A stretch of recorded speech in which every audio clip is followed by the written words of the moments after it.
Anne of Green Gables by Lucy Maud Montgomery. Chapter 28, An Unfortunate Lily Maid. "Of course you must be Elaine, Anne," said Diana. "I could never have the courage to float down there." "Nor I," said Ruby Gillis with a shiver. "I don't mind floating down when there's 2 or 3 of us in the flat and we can sit up. It's fun then. But to lie down and pretend I was dead? I just couldn't. I'd die really of fright." "Of course it would be romantic," conceded Jane Andrews. "But I know I couldn't keep still. I'd be popping up every minute or so to see where I was and if I wasn't drifting too far out. And you know, Anne, that would spoil the effect." "But it's so ridiculous to have a red-headed Elaine," mourned Anne. "I'm not afraid to float down, and I'd love to be Elaine, but it's ridiculous just the same. Ruby ought to be Elaine because she is so fair and has such lovely long golden hair. Elaine had all her bright hair streaming down, you know. And Elaine was the Lily Maid. Now a red-haired person cannot be a Lily Maid." "Your complexion is just as fair as Ruby's," said Diana earnestly, "and your hair is ever so much darker than it used to be before you cut it." "Oh, do you really think so?" exclaimed Anne, flushing sensitively with delight. "I've sometimes thought it was myself, but I never dared to ask anyone, for fear she would tell me it wasn't. Do you think it could be called auburn now, Diana?" "Yes, and I think it is real pretty," said Diana, looking admiringly at the short, silky curls that clustered over Anne's head and were held in place by a very jaunty black velvet ribbon and bow. They were standing on the back of the pond below Orchard Slope, where a little headland fringed with birches ran out from the bank. At its tip was a small wooden platform built out into the water for the convenience of fishermen and duck hunters. Ruby and Jane were spending the midsummer afternoon with Diana, and Anne had come over to play with them. Anne and Diana had spent most of their playtime that summer on and about the pond. Idlewood was a thing of the past, Mr. Bell having ruthlessly cut down the little circle of trees in his back pasture in the spring. Anne had sat among the stumps and wept, not without an eye to the romance of it. But she was speedily consoled, for after all, as she and Diana said, big girls of 13, going on 14, were too old for such childish amusements as playhouses, and there were more fascinating sports to be found about the pond. It was splendid to fish for trout over the bridge, and the 2 girls learned to row themselves about in the little flat-bottomed dory Mr. Barry kept for duck shooting. It was Anne's idea that they dramatize Elaine. They had studied Tennyson's poem in school the preceding winter, and the superintendent of education having prescribed it in the English course for the Prince Edward Island schools. They had analyzed and parsed it and torn it to pieces in general, until it was a wonder there was any meaning at all left in it for them. But at least the fair Lily Maid and Lancelot and Guinevere and King Arthur had become very real people to them, and Anne was devoured by secret regret that she had not been born in Camelot. Those days, she said, were so much more romantic than the present. Anne's plan was hailed with enthusiasm. The girls had discovered that if the flat were pushed off from the landing place, it would drift down with the current under the bridge, and finally strand itself on another headland lower down which ran out at a curve in the pond. They had often gone down like this, and nothing could be more convenient for playing Elaine. "Well, I'll be Elaine," said Anne, yielding reluctantly, for although she would have been delighted to play the principal character, yet her artistic sense demanded fitness for it, and this she felt her limitations made impossible. "Ruby, you must be King Arthur, and Jane will be Guinevere, and Diana must be Lancelot. But first you must be the brothers and the father. We can't have the old dumb servitor because there isn't room for 2 in the flat when one is lying down.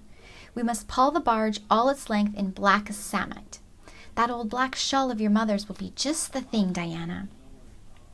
The black shawl having been procured, Anne spread it over the flat and then lay down on the bottom, with closed eyes and hands folded over her breast.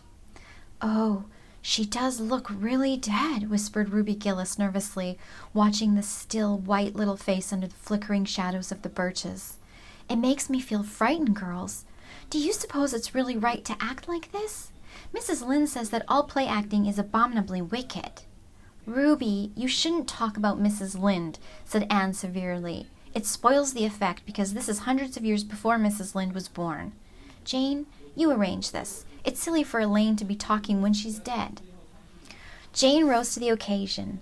Cloth of gold for coverlet there was none, but an old piano scarf of yellow Japanese crepe was an excellent substitute. A white lily was not obtainable just then, but the effect of a tall blue iris placed in one of Anne's folded hands was all that could be desired. "Now, she's all ready," said Jane. "We must kiss her quiet brows, and Diana, you say, 'Sister, farewell forever.' And Ruby, you say, 'Farewell, sweet sister,' both of you as sorrowfully as you possibly can. Anne, for goodness sake, smile a little. You know Elaine lay as though she smiled. That's better. Now push the flat off." The flat was accordingly pushed off, scraping roughly over an old embedded stake in the process. Diana and Jane and Ruby only waited long enough to see it caught in the current and headed for the bridge before scampering up through the woods, across the road, and down to the lower headland where, as Lancelot and Guinevere and the king, they were to be in readiness to receive the Lily Maid.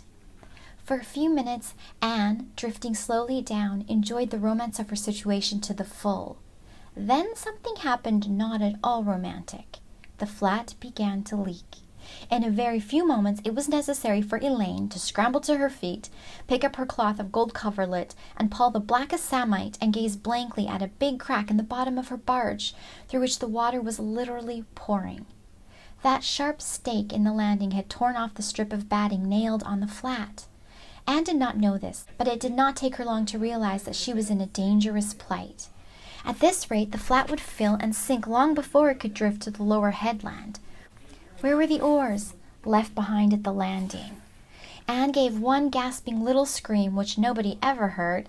She was white to the lips, but she did not lose her self-possession. There was one chance, just one.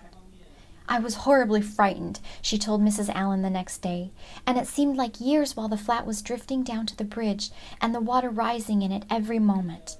I prayed, Mrs. Allen, most earnestly, but I didn't shut my eyes to pray, for I knew the only way God could save me was to let the flat float close enough to one of the bridge piles for me to climb up on it. You know the piles are just old tree trunks, and there are lots of knots and old branch stubs on them. It was proper to pray, but I had to do my part by watching out and right while I knew it. I just said, 'Dear God, please take the flat close to a pile and I'll do the rest,' over and over again. Under such circumstances you don't think much about making a flowery prayer. But mine was answered, for the flat bumped right into a pile for a minute, and I flung the scarf and the shawl over my shoulder and scrambled up on a big providential stub. And there I was, Mrs. Allen, clinging to that slippery old pile with no way of getting up or down. It was a very unromantic position. But I didn't think about that at the time. You don't think much about romance when you have just escaped from a watery grave.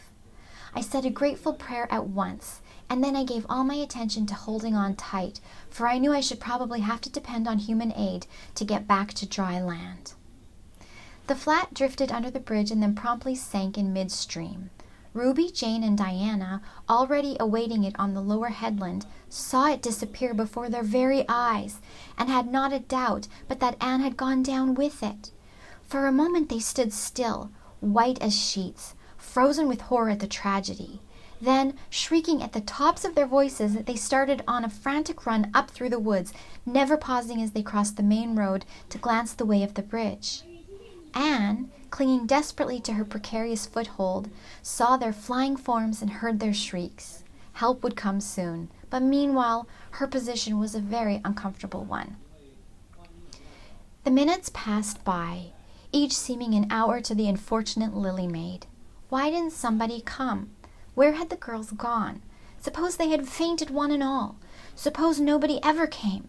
Suppose she grew so tired and cramped that she could hold on no longer? Anne looked at the wicked green depths below her, wavering with long, oily shadows, and shivered. Her imagination began to suggest all manner of gruesome possibilities to her. Then, just as she thought she really could not endure the ache in her arms and wrists another moment, Gilbert Blythe came rowing under the bridge in Harmon Andrew's dory. Gilbert glanced up, and much to his amazement, beheld a little white, scornful face looking down upon him with big, frightened, but also scornful, gray eyes. "Anne Shirley, how on earth did you get there?" he exclaimed. Without waiting for an answer, he pulled close to the pile and extended his hand. There was no help for it. Anne, clinging to Gilbert Blythe's hand, scrambled down into the dory, where she sat, drabbled and furious, in the stern with her arms full of dripping shawl and wet crepe. It was certainly extremely difficult to be dignified under the circumstances.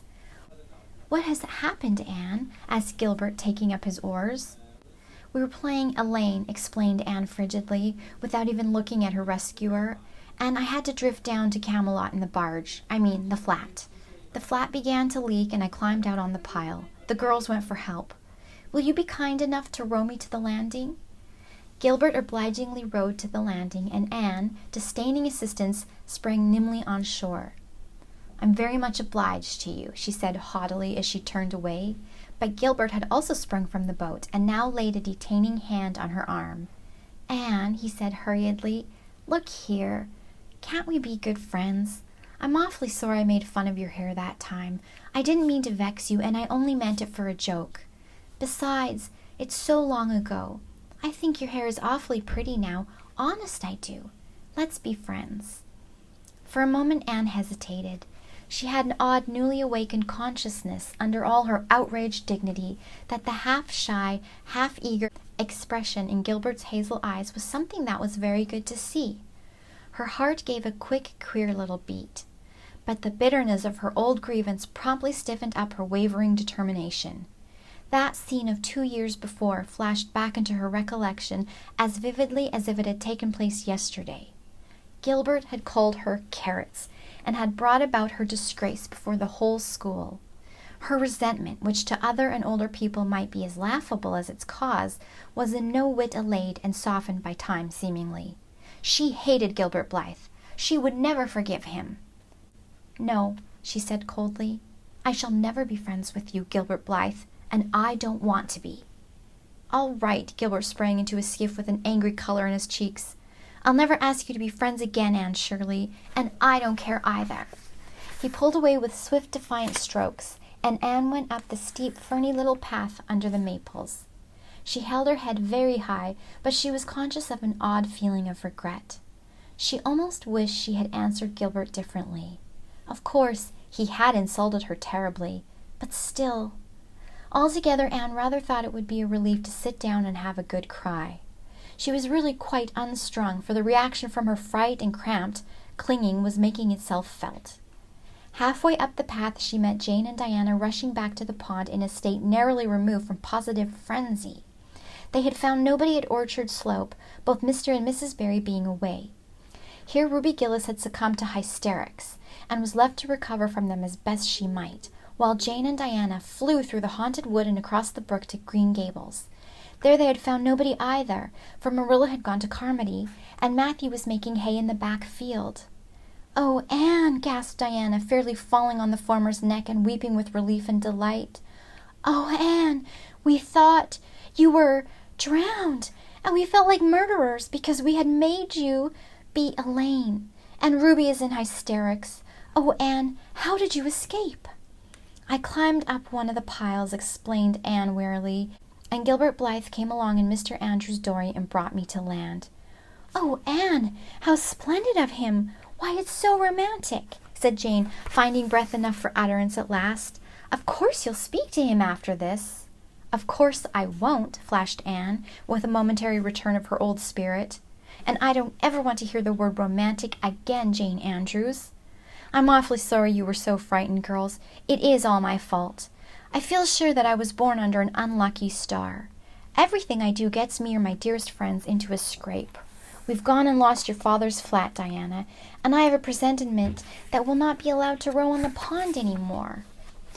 Anne's presentiment proved more trustworthy than presentiments are apt to do. Great was the consternation in the Barry and Cuthbert households when the events of the afternoon became known. "Will you ever have any sense, Anne?" groaned Marilla. "Oh, yes, I think I will, Marilla," returned Anne optimistically. A good cry, indulged in the grateful solitude of the east gable, had soothed her nerves and restored her to her wonted cheerfulness. "I think my prospects of becoming sensible are brighter now than ever." "I don't see how," said Marilla. "Well," explained Anne, "I've learned a new and valuable lesson today. Ever since I came to Green Gables, I've been making mistakes, and each mistake has helped to cure me of some great shortcoming. The affair of the amethyst brooch cured me of meddling with things that didn't belong to me. The haunted wood mistake cured me of letting my imagination run away with me. The liniment cake mistake cured me of carelessness in cooking. Dyeing my hair cured me of vanity. I never think about my hair and nose now, at least very seldom. And today's mistake is going to cure me of being too romantic. I have come to the conclusion that it is no use trying to be romantic in Avonlea. It was probably easy enough in towered Camelot hundreds of years ago, but romance is not appreciated now. I feel quite sure that you will soon see a great improvement in me in this respect, Marilla. I'm sure I hope so, said Marilla skeptically. But Matthew, who had been sitting mutely in his corner, laid a hand on Anne's shoulder when Marilla had gone out. Don't give up all your romance, Anne, he whispered shyly. A little of it is a good thing. Not too much, of course. But keep a little of it, Anne. Keep a little of it.